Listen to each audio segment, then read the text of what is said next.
Bertanya, Ustaz, lebih baik salat tahajud 7 rakaat atau 11 rakaat, Ustaz? Dan bila mengerjakan salat 4-4-3, apakah ada tahiyat awal, Ustaz, di 4 rakaat tersebut? Mohon penjelasannya. Teman-teman sekalian, Nabi SAW pernah tunaikan baik yang 7 rakaat, 11 rakaat, 13 rakaat. Nah, dari sini Anda mesti melihat keutamaan yang dimaksudkan dari berbagai banyaknya rakaat ini bergantung pada keadaan kita dan kemampuan dalam menunaikannya. Kadang-kadang kita mampu 11 rakaat. Bahkan Nabi pernah 13 rakaat. Kan pernah. Abu Dawud nomor hadis 1367. Ketika dengan Ibnu Abbas di rumah Sayyidah Maimunah, pernah beliau 13 rakaat. 2 rakaat, 2 rakaat, 2 rakaat, 2 rakaat, kemudian ditutup dengan witir 1 rakaat. Pernah. Ya, kemudian beliau 11 rakaat ketika di rumah Sayyidah Aisyah. Bahkan disebutkan di Al-Bukhari nomor hadis 2008 sampai 2012, posisi paling kanan sebelah bawah. Ya, kemudian kata Sayyidah Aisyah, la tas'alan husnihinna wa tulihinna. Jangan ditanya bagaimana bagusnya bacaan Nabi dan panjangnya beliau. Ya, yusalli arba'an, thumma yusalli arba'an, thumma yusalli thalathan. Beliau salat 4 rakaat, 4 rakaat, kemudian 3 rakaat. Jadi berapa rakaat semuanya?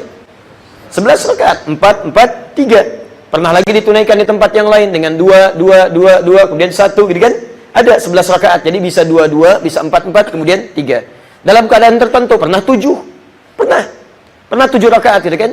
Nah, kapan keadaan itu bisa ditunaikan? Ternyata bergantung kondisi-kondisi pribadi kita. Di kadang Nabi tunaikan 7 rakaat karena memang kesempatannya dan kondisi fisik beliau memungkinkan hanya 7 rakaat. Ya, pernah 11 rakaat di tempat lain, kemudian 13 rakaat. Diambil oleh kita dilihat kapan Nabi menunaikan 7 rakaat, kapan 11 rakaat, kapan 13 rakaat. Di antara kesimpulannya adalah bergantung pada kondisi keadaan kita, sesanggup apa kita bisa mengerjakan itu semua. Jadi kalau Anda misalnya terlampau lelah, kan, kadar kekhusyuannya cukup di 7 rakaat, jangan paksakan 11 rakaat.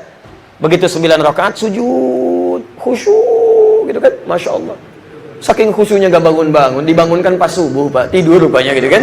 Nah, jadi hal-hal demikian mesti disesuaikan dengan keadaannya. Apakah kemudian yang 4-4 rakaat itu, 4-4-3, di 4-nya masih ada tahiyat? Kalau kita lihat di dalam riwayat-riwayatnya tidak menunjukkan, tidak langsung memberikan isyarat apakah ada tahiyat atau tidak. Disinilah kemudian terbuka peluang ijtihad. Ada sebagian ulama mengatakan tidak perlu menggunakan tahiyat. Dilangsung saja karena kalimatnya arba'an, 4 rakaat, 4 rakaat. Tidak disebutkan tahiyat di situ. Karena tidak disebutkan tahiyatnya, tidak spesifik, maka tidak perlu menggunakan tahiyat. Sekaligus untuk membedakan antara salat dimaksud dengan salat-salat fardu yang lainnya yang menggunakan tahiyat. Maka yang berpemahaman demikian karena luas pemaknaannya, dia menunaikan 4 rakaat tanpa menggunakan tahiyat ula di situ. Di begitu salat yang kedua, rakaat kedua, bangkit kemudian ketiga, dan teruskan yang keempat lalu salam. Jadi 4 rakaat dengan 1 salam, 4 rakaat dengan 1 salam. Ada yang kemudian menyampaikan lagi, justru disebutkan di sini umum arba'an, 4 rakaat, 4 rakaat, tidak disebutkan dengan tahiyat karena memang sudah jelas setiap salat yang lebih daripada 2 rakaat pasti ada tahiyatnya. Contohnya maghrib 3 rakaat. Begitu 3 rakaat bukankah ada tahiyat ula? Kan 2 rakaat tahiyat. Ketiga rakaat tahiyat akhir. Zuhur 4 rakaat, asar 4 rakaat, isya 4 rakaat. Ketika ditunaikan 4 rakaat ada tahiyatnya. Makanya ketika disebutkan salat yang 4 rakaat tidak disebutkan lagi tahiyatnya karena umumnya sifat salat yang 4 rakaat atau 3 rakaat atau lebih daripada 2 rakaat itu ada tahiyat ulanya.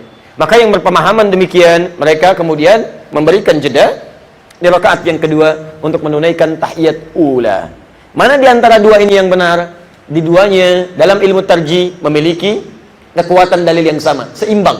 Karena dalam hadis ini tidak disebutkan secara spesifik, artinya terbuka peluang untuk berijtihad. Silahkan, bagi yang Anda ingin menunaikan tahiyat ulanya boleh, bagi yang tidak juga tidak ada masalah. Yang salah, belum tentu salah, karena hukumnya pun sunnah. Awas, jangan salah menyimpulkan.